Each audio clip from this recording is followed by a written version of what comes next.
تو میرے بھائیوں اور دوستوں، اللہ رب العزت نے ہمیں سارے عالم کے انسانوں کو پورے دین پھیلانے کے لیے اللہ نے ہمیں اور آپ کو مقصد ادا فرمایا. مگر کم قسمتی ہماری یہ ہے کہ ہم اپنے آپ کو ذمہ دار تو سمجھتے ہیں،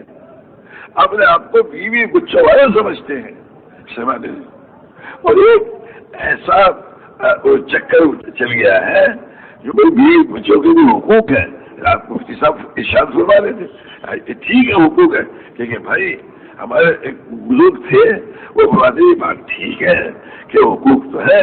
لیکن جہاں روٹی کپڑا جو ہے اور مکان جو حقوق ہے وہاں کیا یہ آخری ہے نا کہ بیوی کو اور بچوں کو حضور اکرم صلی اللہ علیہ وسلم والے آخری مقصد کی بنیاد پر کو تیار کرے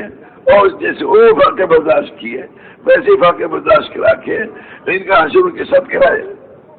سارا گھر یہ تو بیٹھ کے سوچتا ہے کہ فلاں بچی کی شادی کرنی، فلاں بچے کا نکاح کرنا، یا بھائی کاروبار کا کیا ہوگا، لیکن سارا گھر اس پہ فکر مند نہیں ہے جی. بچوں سمیت کہ سارے عالم میں جتنے انسان بستے ہیں یہ حضور سارا مشکین مجدین جو بھی ہیں میرے دوستوں، وہ سارے کے سارے اللہ پاک کی ذات و صفات پر یقین کرنے والے بنے. سمجھے بھائی، اور محمد صلی اللہ علیہ وسلم کے طریقے سے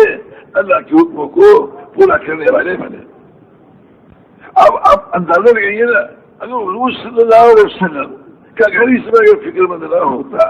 سمجھے بھائی، تو حضرت علی کو کیوں بھیجتے حضور صلی اللہ علیہ وسلم کے کبھی کہیں بھیج رہے، کبھی کہیں بھیج رہے، کبھی کہیں بھیج رہے، اور گھر میں کھانے کو نہیں. اور ماں کا دودھ پینے کے زمانے میں حسین رضی اللہ عنہ، حضرت حسن حضرت حسین رضی اللہ عنہ جو ہے یعنی ماں کی چھاتی میں دودھ ہی نہیں ہے، اس لیے وہ دودھ پلا رہا پیو کھان سے، اور کھانے کو نہیں ہے. حضرت عائشہ سے پوچھا کہ دو جہاں کے بادشاہ سب نبیوں کے سردار اس دنیا سے پردہ فرما رہے اور گھر میں کھانے کو نہیں، کہ کیا تیل بھی نہیں تھا، تیل ہوتا تو بھوکے سے پی نہ لیتے. تو میرے دوستو یعنی جب وہ حضرت علی ایک رات میں 17 کھجوریں کما سکتے ہیں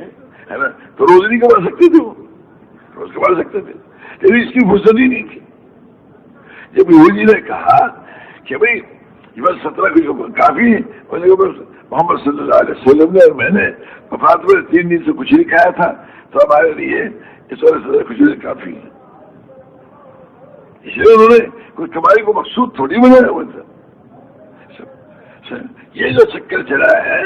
کہ روزانہ ہماری ضرورتیں پوری ہونی چاہیے، تو اتنا غلط خیال ہو گیا کچھ نہ پوچھو.